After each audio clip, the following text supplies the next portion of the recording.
The Jews drove me nuts with their endless festivals, each one our most important festival. The worst was the Passover. It seemed to bring out the rabble-rousers, the wannabe kings. My job was to keep the peace and keep Rome happy. Passover was a grief I could do without, especially since my career and my reputation with Rome were already in tatters. I'd heard a bit about the Galilean. He'd been gathering a following in Jerusalem as well as in Galilee, and lately he'd had some pretty public stoushes with the religious leaders. So I wasn't surprised when I heard from Caiaphas that the leaders had arrested the Galilean and were sending him my way. I knew what Caiaphas expected. He wanted Jesus gone, and I was expected to make him disappear. For good. Publicly and brutally. I'd been down this road before.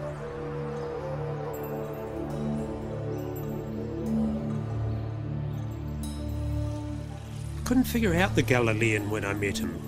He didn't seem to get that he was on trial.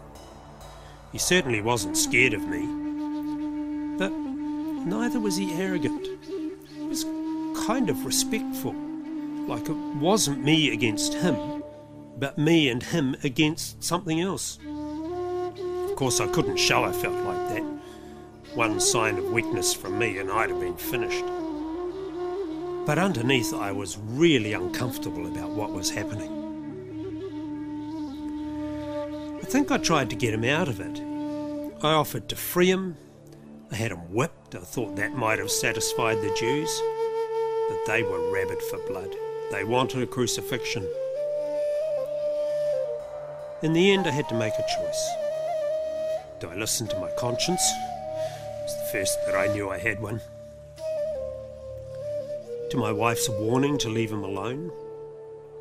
Or do I fold and give the Jews what they want?